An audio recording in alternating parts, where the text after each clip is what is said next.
If you're a salon or spa owner, cosmetology school gave you the skills to serve clients, but it didn't prepare you to run a business.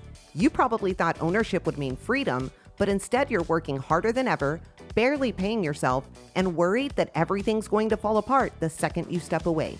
Welcome to the station, where we give you real strategies, systems, and structure so you can step into the CEO seat where you belong.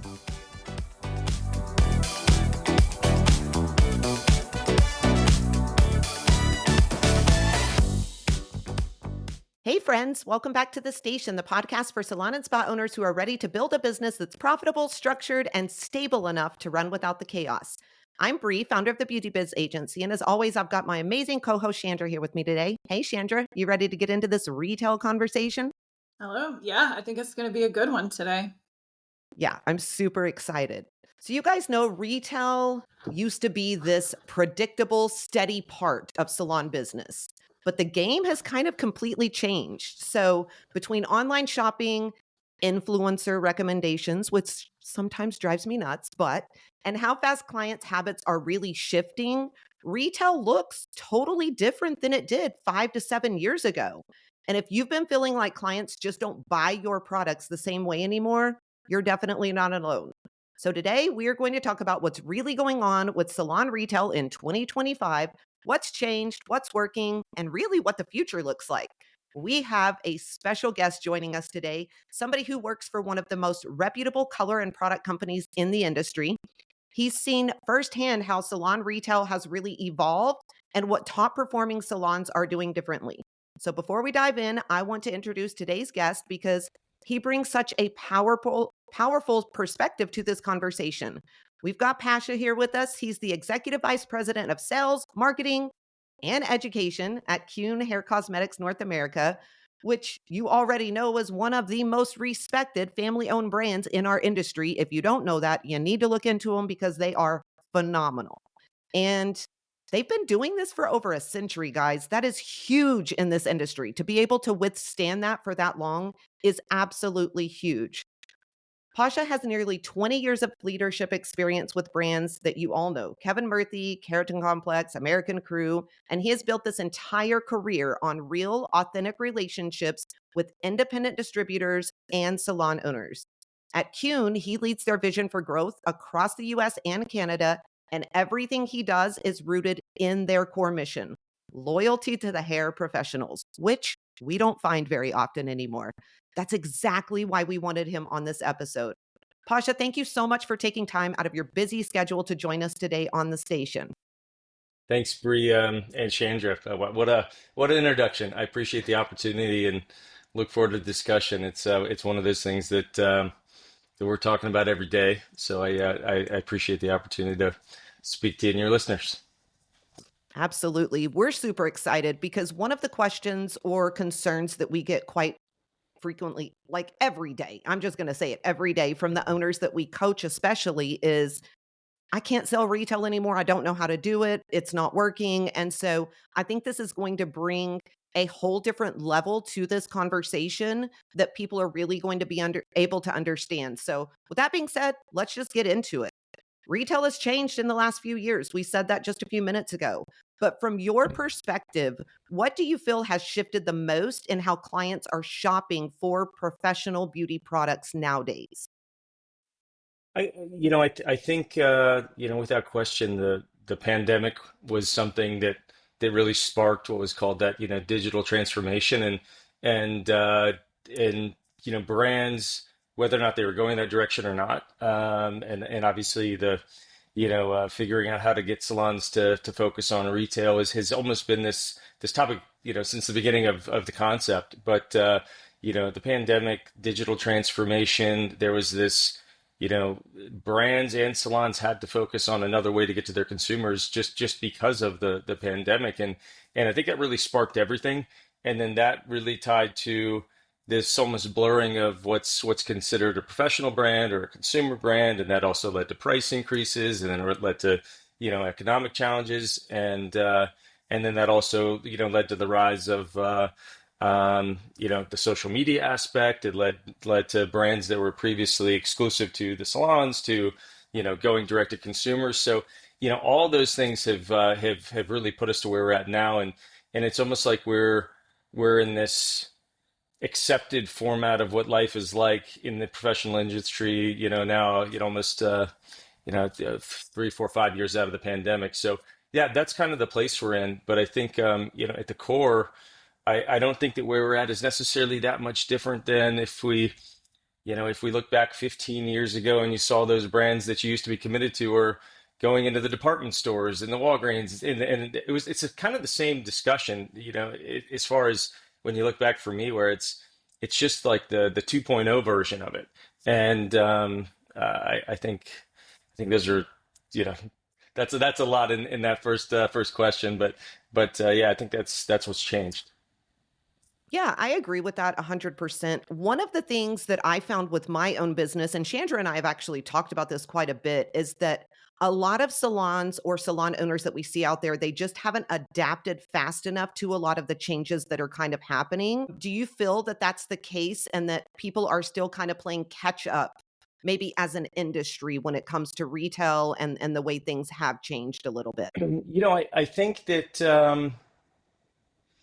I think that there's been a lot of misinformation out there. I think that's one aspect, and I think that and I don't think misinformation across the board, no matter what you're talking about, whether you're talking about the salon industry or not, and then the sources of that information, and I think that's led to that, plus the fact that that a lot of companies haven't been genuine about where they started and what they said they believed in. I think that's caused a lot of salons to kind of just feel like they don't know what to believe in, and a lot of salons have quit. And I think all those things have piled on. And I also think there were some years where, again, going back to the pandemic, where you're like, oh my gosh, we were closed for so long. Obviously it varied by market, but then everyone got back in the salons and everyone was so busy, and you forgot to focus on this key part of the business. So again, I think that's it. It's not that I think salons have been late to catch on to some digital, transformation, this digital game, because ultimately I think at least from a retail perspective, it's not about how can I get products, in my opinion. Actually, I'll say this: everything I'm saying is just in my opinion. But yeah, but what I would say is that it's not that they should be focused on doing digital for retail differently. It's not about that. I think actually the whole thing is about bringing that conversation right back into the salon and right back between the stylist and the consumer. I think that's the key. So yeah, whether or not it's fast enough, I think that there's just some realities as to why we're at where we're at. Yeah, I agree with that. I think one of the things that I actually did a little bit differently, and it was such a learning curve for me because during COVID, I had to figure out different income streams, right? I could not stay closed Mhm. forever. I was one of those that didn't, I paid my employees out of my own pocket, out of money that I saved. I didn't take all the money from the government. I didn't do a lot of those things like a lot of other salon owners did. Luckily, I had paid attention to my numbers. I had that money. It was a blessing. I was able to do that. But retail was huge for me during those closing times. I sold retail consistently during COVID, which really, really benefited me and my business in a lot of ways. And I think you hit the nail on the head. I think for those of us who did stay in that type of scenario during the closure, for us, when we reopened, we just hit it 100 times harder. Like bam, bam, bam, we're going to sell more and more and more because we saw how much money we brought in during that closing time. And so I think those that kind of lacked in that aspect really had a harder time when things opened up because they were so busy that retail just kind of fell along the wayside a little bit. Chandra, what questions do you have in this area for him? Yeah, I mean, I'm kind of curious a little bit what you're seeing as far as any trends happening right now that are non-product trends. Like, what do you see happening with consumers purchasing? Like, is it more they're looking for wellness type things? Are they looking for more sustainability or personalization in their products? Like, what do you feel like is influencing their purchasing choices right now? And like where to buy it, what to buy, things like that. I think personalization is always this topic, and it seems like it always comes. It's always. I think there's this perception that it's always new, that it's always that everyone's always looking for exactly that. what that combinations of things, or again, not, you said not product, but I think, oh, it's I'm going to get a colored conditioner that's specific to the formula. Those are topics, again, it's almost like we're revisiting some of these things. So I don't think it's necessarily about that, but I think the personalization aspect again goes right back to the conversation with the Mhm. stylist. People are looking for a recommendation that works for them. Everyone has needs still, but they're looking for answers at a different place. They're not looking for the answers at the salon, um, or they're not maybe getting the answers at the salon. They're looking for it other places, and I think that ends up causing is again not the right solution. They go somewhere else. So I think something that we've lost is that place where the reality of my stylist is my expert isn't around as much anymore, and then they got all kinds of other places to go. And I think that in other aspects, in you said wellness overall. I think if you look at other industries, they do get that personalized. They do get that recommendation from a trusted source, and I think that's something that's a little bit missing. And I think they find that yeah, again, people go and get recommendations, whether it's social, online. That everyone's looking for something that's personal for them, but really they're just looking for, hey, this is the problem. What's the solution? So I think that's kind of what I see out there. Yeah. Yeah, I agree with that a lot. I think Mhm. it's so important for us to understand that we are the experts and that our recommendations really do play a lot. When Chandra and I are coaching salon owners, we try to drill this in their heads all the time. It's the same way if your doctor tells you something, you are going to go do that. 9 times out of 10, you're going to do every single step, whether it's crazy or not, right? Making mud in the front yard, putting it on your face, whatever they tell you, you're going to do. It should be no different in the salon industry. And so I think we really have to step up and make our team members understand that they are the experts and that their clients are paying for those recommendations, and it should be part of that journey 1,000,000%. Something that Chandra and I hear every day is that retail is just dead. It's like salon owners feel like because people can buy everything online now, retail is dead. So, with the rise of things like Amazon and Sephora and DTC brands, how has that changed professional companies like yours in the way that you need to show up? Number one. And number two, please reiterate to everybody listening that retail is not dead. Yeah, I think even the notion that now everyone buys everything online. I mean, that's just saying that the brands that yeah, they're everybody that walks in the salon is using shampoo or conditioner or styling product. Everyone's using something. So I think the notion that retail is dead, it means that maybe the products that you're presenting or that you have your salon or that you've partnered with, or your belief in them is maybe what's dead, but not overall, because everyone's we're not at a no shampoo, no hairspray time. I mean, that's actually not realistic, and I think that ultimately, from a brand perspective, we we're really in this interesting time frame where, again, it's like we've shifted and so many brands have kind of changed their direction and approach, and salons are looking for, who do I believe in, what do I believe in, and brands that had one story have changed, and I think we're in this period of time, and I think it's just the beginning of it, but I do believe a vacuum is going to be created because ultimately, um, brands that have grown over the years, they've done so because of salons, and then those brands that change their direction, their life cycle is also going to change, and I think it's going to give an opportunity for other brands to step in and show that put their money where their mouth is, and also do more um, to help salons educate their consumers and provide additional support. It's one of those, everybody has to do more to stay competitive, and I think that whether that applies to manufacturers and brands, and also applies to salons. And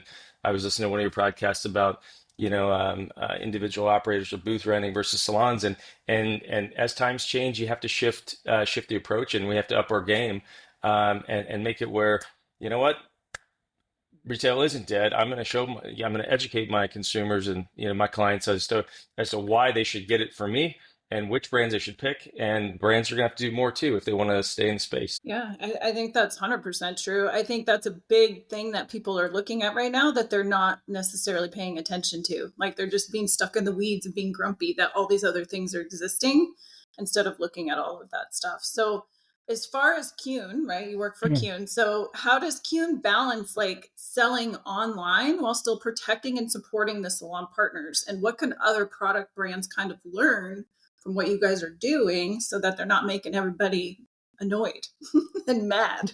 Yeah, I mean, I was at a salon event last week called Leading Forward. It was a really beautiful event in Columbus, Ohio, at the Penn Zone Base One, and there were salons from across the country, and it's Van Council was there, and Steve and Helen Miller, they were there for that. They're up in Rochester, and of course the Penn Zones, and it was a really really nice event. And I was talking to the Millers, and something they said was afterwards. They were like, it's almost like the brands think we're stupid, and that we don't that we don't know what we're talking about, and that we don't see what they're doing, and that we're stupid is exactly what he said.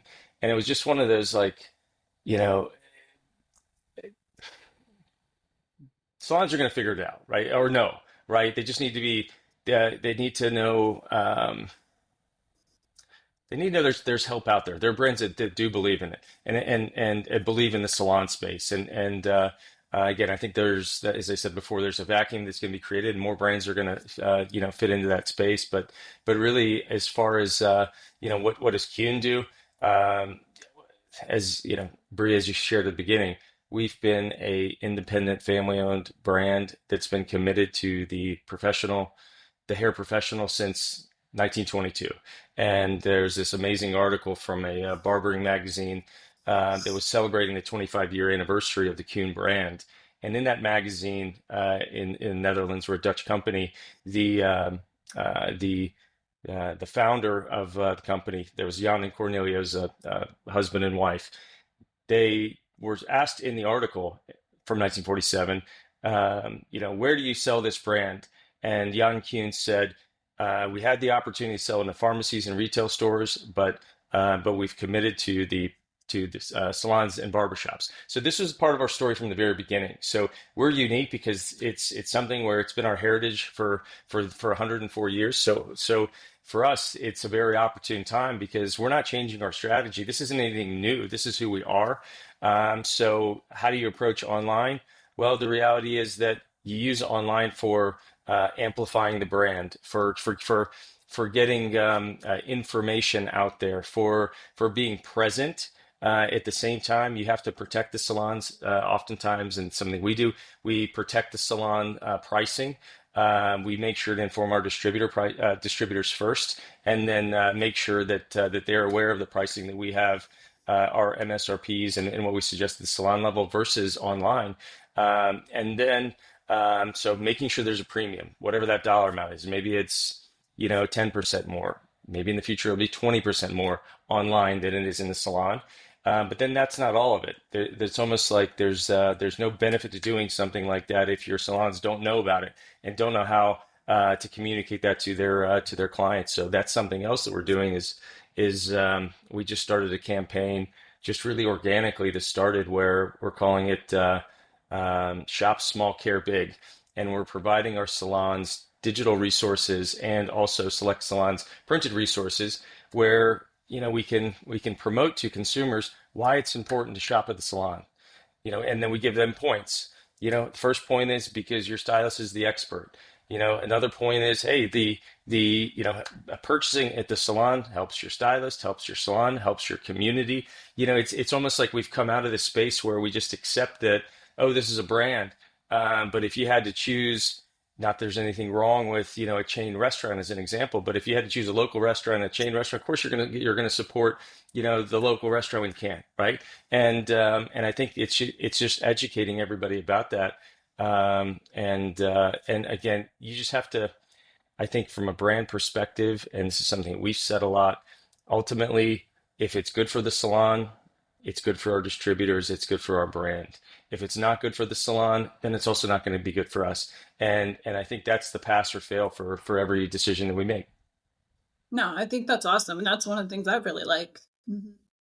Yeah, and I just wanna say for those out there listening, if you don't have a brand or you are not partnered with a brand who believes these things and proves Yeah. these things and shows these things over and over and over again like Kuhn does, we're a little biased, we are Kuhn salons, but if you don't have a brand that does that, these are the things that you have to look at moving forward.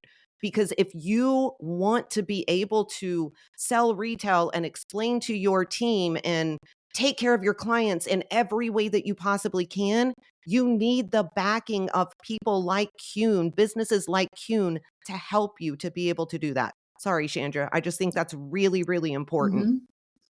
No, I 100% agree. I think that is, yeah, absolutely. Um, I appreciate the the brand plug too. What I would say is whether it's Kuhn or not, we would love for you to join the Kuhn family, as we say, but ultimately, don't forget that you have a choice. You have a choice Yes. who you partner with, who the brand is, who that sales consultant or distributor is.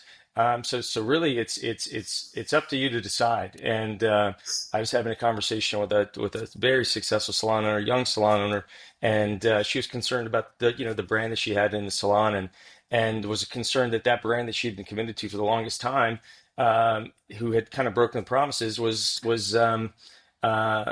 was concerned that was the DNA of the salon. And I said, absolutely not. Like, it's not that that brand was the DNA of your salon. What that brand stood for, that you believed in during that period of time, that is the DNA of the salon. So ultimately, whether it's cute or not, look for the brands, and I'm sure we'll talk about this maybe a little bit later, but look for the brands that are aligned in what you believe in, and look for the distributor partners if it's a brand that's sold through distributors that you believe in as well. I think that's what's most important, not what the what what the name of the bottle is. So yeah.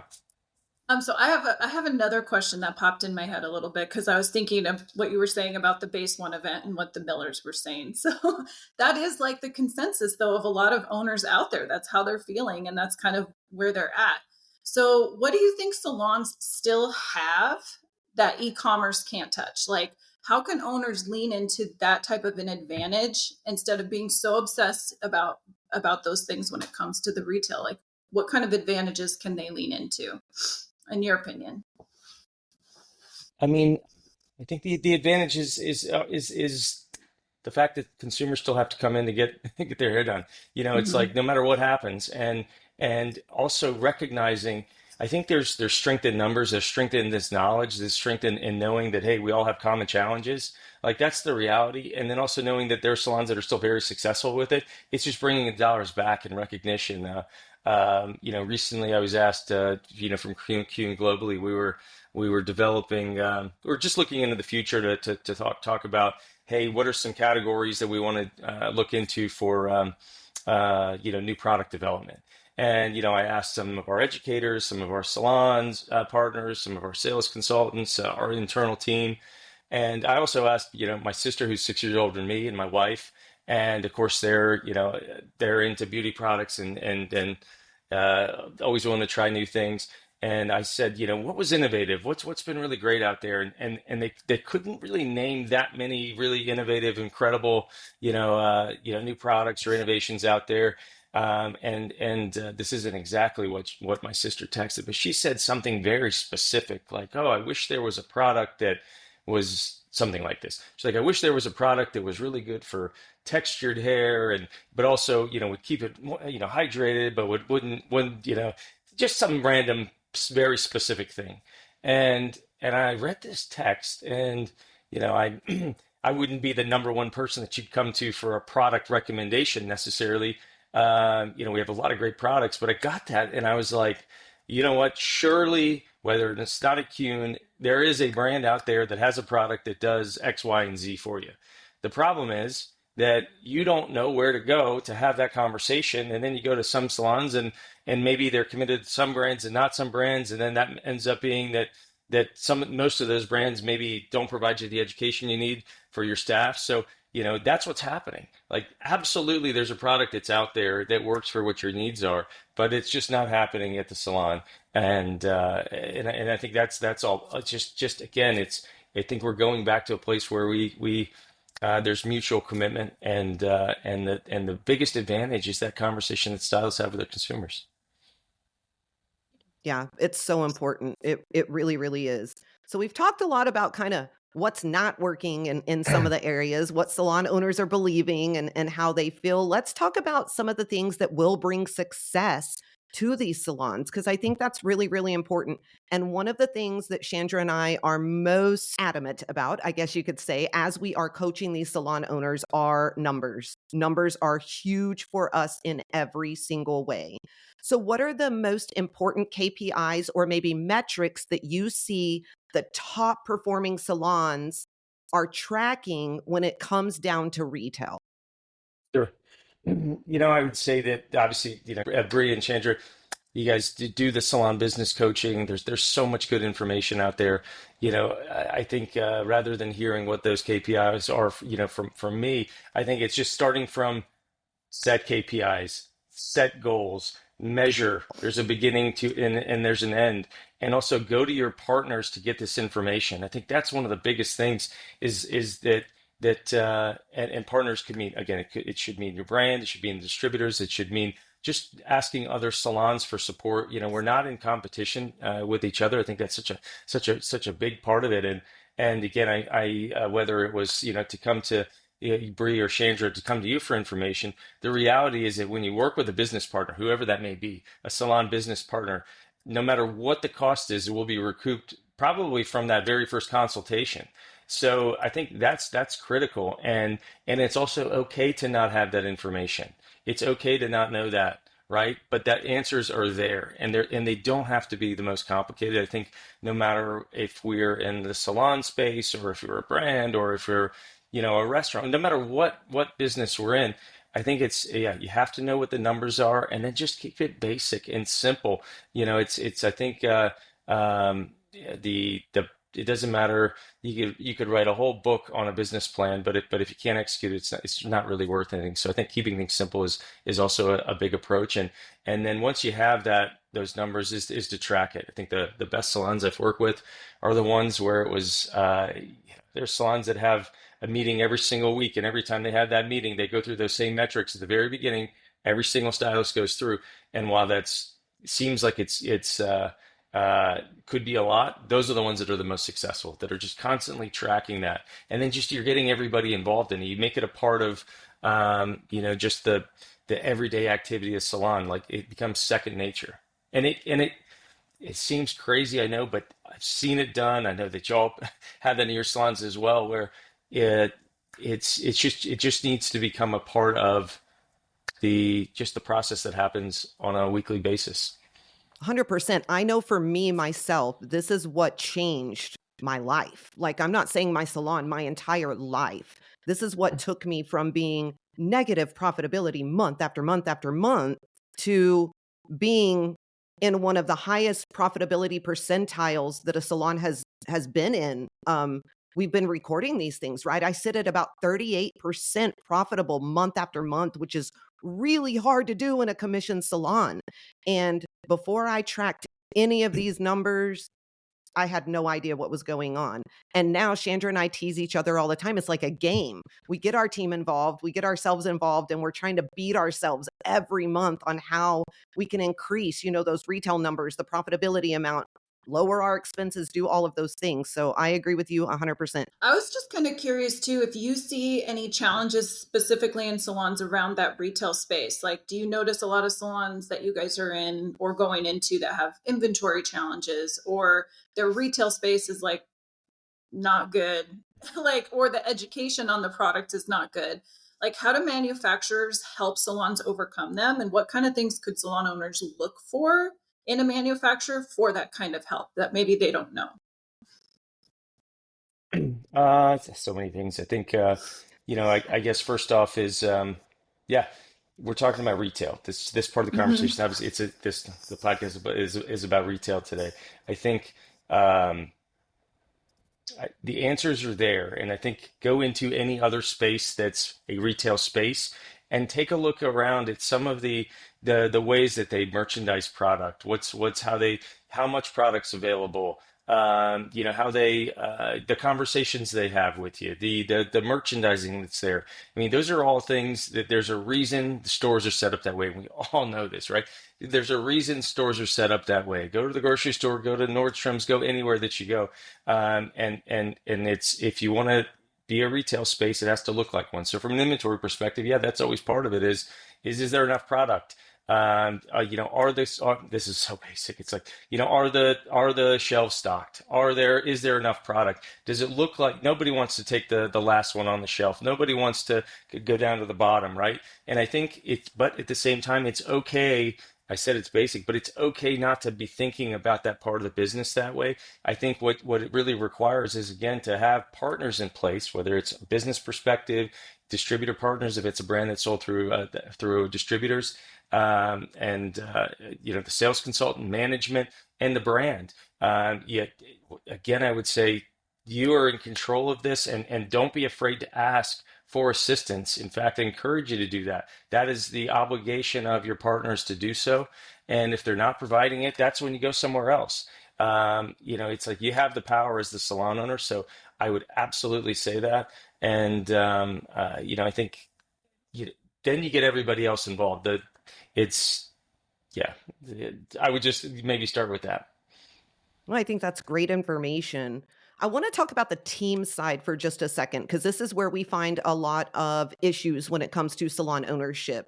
So, one of the number one reasons that stylists don't sell retail that Chandra and I find is that they're just not confident in it at all, or they don't understand it.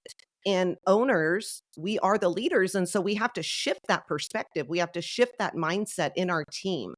How do you think salon leaders can train their team to recommend product more naturally without it sounding salesy or pushy? Because that is the number one pushback that they get is, I don't want to sound like a car salesman, right? I don't want to be pushy in any way. Yeah, I think as you said at the very beginning, ultimately your clients are purchasing product somewhere.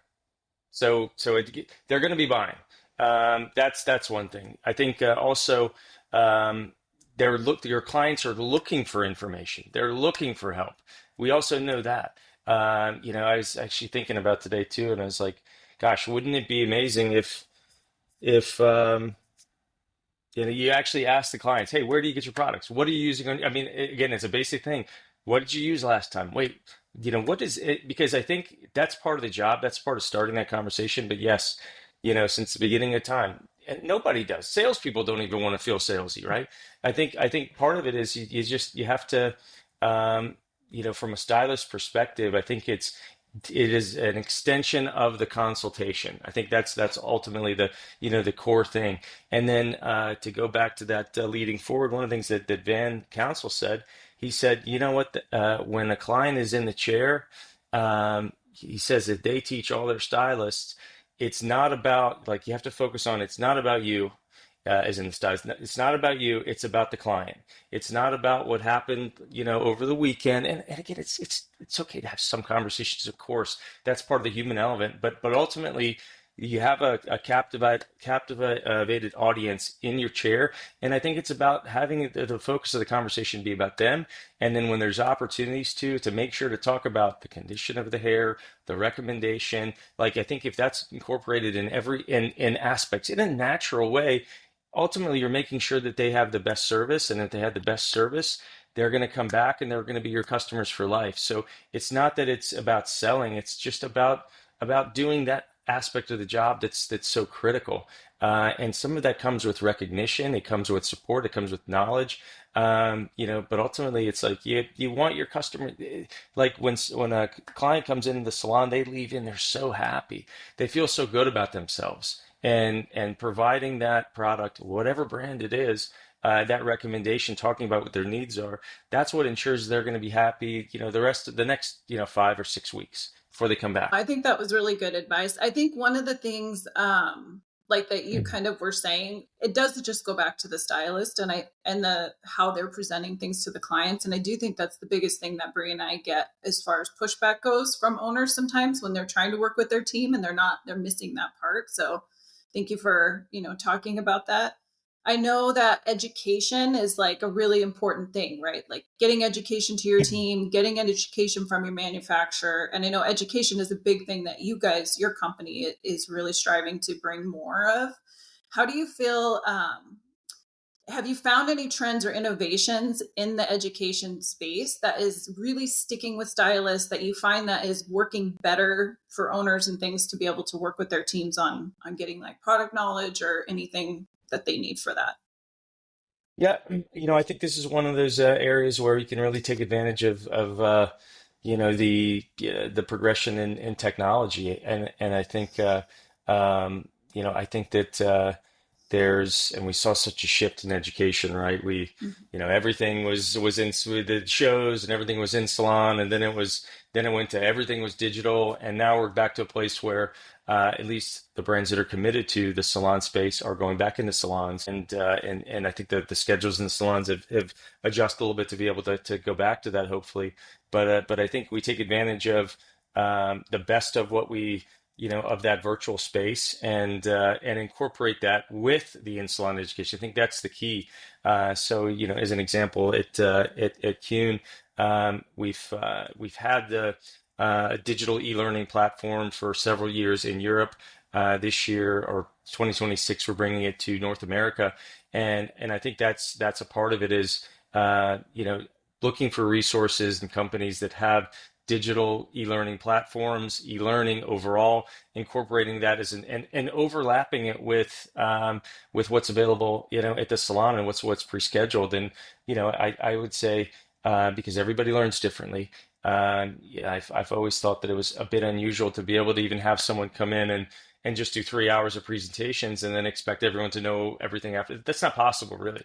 So, and not everybody's going to write things down. Not everyone is going to flip through a manual. But I think you have to have different. You have to address the different ways that people learn, different paces of learning, the different. Everyone's schedules are different. So, I think that has to be a hybrid approach, and I think overlapping, what's available digitally with what's set up in the salon is key, and setting up almost a schedule. It's like, hey, I know that I have brand X, Y, and Z coming in in a month. These are the topics that we talked about as far as what we want addressed. Now let me work backwards, and what other resources can I set the team up so that it's not the very first time they've heard that. They're learning about those resources. Let's make it a more effective class in salon. I think that's really the big thing that how do you maximize that time? Yeah, Yeah. so powerful. I think that is great, great, great information right there. I want to switch gears for just a second and talk about partnerships because I think this is everything, really. I think it's important.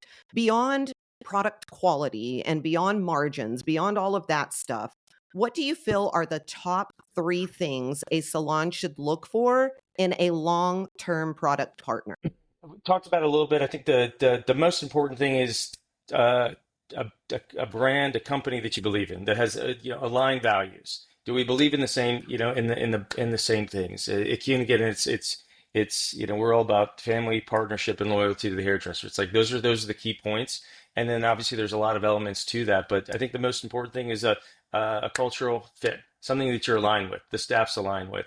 I think the next one is what are the support elements that the brand can provide you? What does their rewards program look like? How much education can you qualify for? What does their promotional calendar look like? What type of marketing and merchandising support can they give you? And then I think the third is who is there to help you execute that and work that plan through? For Kuhn, we are 100% committed to independent distributors and the model of independent companies working with other independent companies, so independent distributors and independent salons, and ultimately, I think that's the third one. Who's going to help me execute this while I'm there?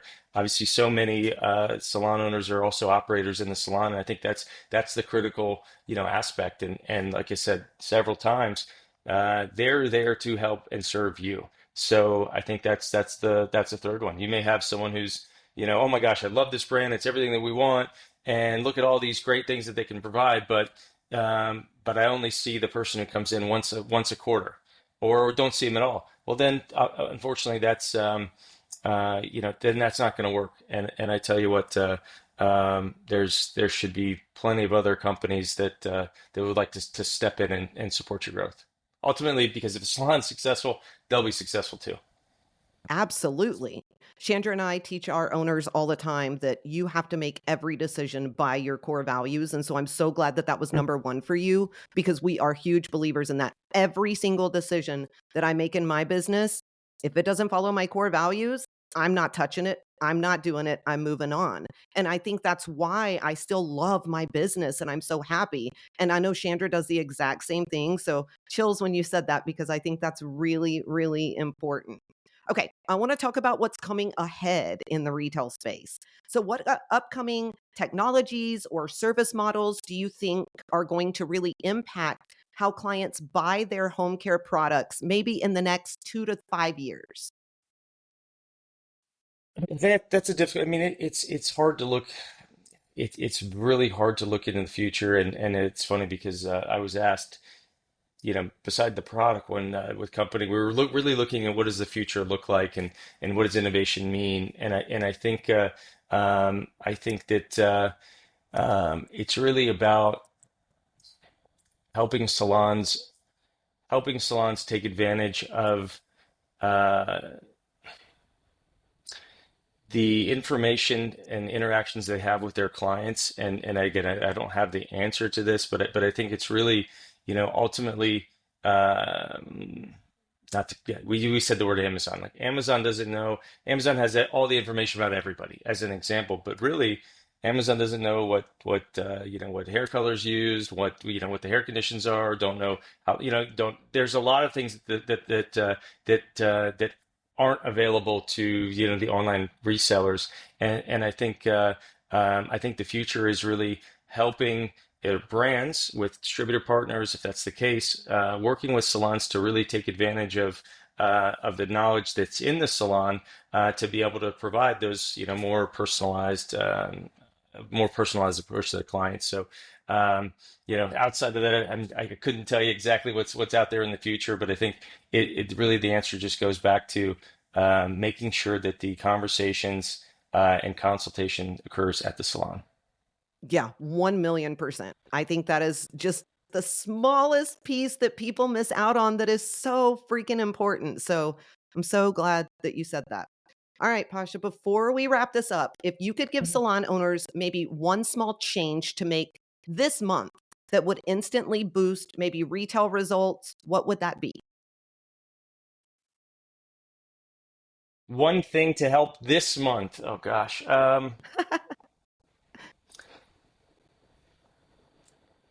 I think uh, if it was just this month, not long term, I think set a goal. Set a goal. Break it down. Break it down by stylist, and then just launch it with your staff, get their buy-in. I think that's it. Is Yeah. sometimes, I was talking to salon again. It was a salon recently, and they had a huge goal. Actually, I was at Steph Fox, who was presenting there, and she was talking to a salon. Steph Fox, who's of course in our industry, does coaching, and she said, yeah, the salon had 3 days left, and they were like, oh, you know what, we're only $4,000 down from the goal, and but it's okay. And then she was like, "Well, let's break this down." I think that's the big thing, is like, it's, if you see a big number, it may be unimaginable, but then you break it down. This is the number. Then you got 2 days, and you got this many stylists, and you make it just a very basic number. And I think when you do that, it makes it very, very approachable. And ultimately, you still have to get the buy-in of the staff. But I think it just starts with, what's your target? Set that goal, break it down, and yeah, get the buy-in from the staff. At the very least, if you don't hit your goal, you're going to do a lot more than if you didn't have one, right? Right. No doubt about it. So yeah, that's what I would say. And I think it's so important. Chandra and I are always breaking that down with people, and they don't realize how small it is actually on a daily basis that they need to sell. And when they see that, they're like, wait, $150? Like that's it? And we're like, yeah, that's it. And so it does. It makes people open their eyes. And for salon owners out there, when your team feels that something is attainable, they are going to go after it so much faster, because nobody wants to fail. None of us want $5,000, $10,000 goals that we know we can't ever hit. So Nail on the head. Perfect, perfect, perfect. I think this has been such an insightful conversation. I just want to thank you so much for being here and sharing your expertise with us. I think it's going to help a lot of people. But before we sign off, I want to ask if you could leave all of our listeners with one final thought, one piece of wisdom about retail or the future of retail or leadership in this industry, anything that you want, what would it be? The one thing would be that this is such a special industry, and there's really no limit to what you can achieve as a salon owner, what your staff can achieve. Know that the no aspects of the business that we talked about is dead. Absolutely not. We have such a special industry, and you read the news. There's so many industries, unfortunately, that are affected by changes in technology, AI, this and that. Ultimately, clients have to come into the salon. You are the source. You are the answer. You are the expert. Don't believe all this stuff that you're hearing. And it's not just about retail. You're the experts. Trust and believe in that. And as I said multiple times, the help is out there. The resources are out there. It doesn't matter if it's Kuhn or not. Again, we'd love for it to be Kuhn. But there are people out there that would love to have your business and are there to support you. And again, brands, distributors, other salons, we're all in this together, and we will succeed. So yeah, just believe in our future. This is just a new version of what we've all been talking about for since the beginning of the industry here. So. Absolutely. I love that. You guys heard it here first. AI, robots are not taking over our industry. So hang in there. We're going to all be okay. I'm just kidding. Pasha, thank you so much for being here and for everything that you are doing. Seriously, for everything that you're doing to support salon owners and stylists everywhere. My pleasure. Thanks very much for the opportunity, Bree and Chandra. Absolutely. Hope to talk to you soon. Thank you very Thank much. you. Bye-bye. Chandra, you know what? I think this conversation proves something that we all need to be reminded of. Retail isn't dead. Pasha said it, right? It just may look a little different, and there's nothing wrong with that. Things evolve all the freaking time. That's life, right? Clients are still buying. They're just buying from whoever is going to show up for them. That's kind of what I took out of the conversation. And when you create structure, when you teach your team, when you partner with brands that actually invest in your success, you're going to stop chasing retail every single day, and you're going to lead the conversation. You're going to lead retail to every single person that needs it.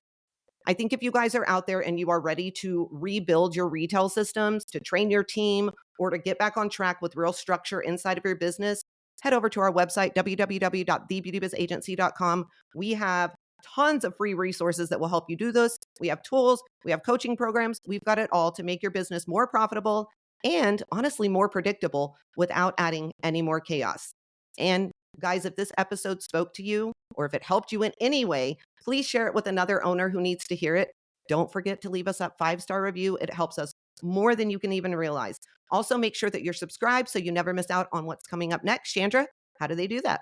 Yeah, definitely check us out on social media at the Beauty Biz Agency on Facebook or Instagram, and the Beauty Biz Mentors on TikTok. And don't forget, you can catch all these episodes on YouTube too. So make sure you follow us and reach out.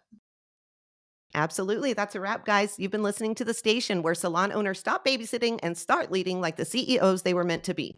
Until next time, keep showing up for your clients, your team, and the version of your business that you know it can become. Now go out there, make bank, run the show, and ditch that chair. And as always, keep slaying those business goals with a whole lot of swagger.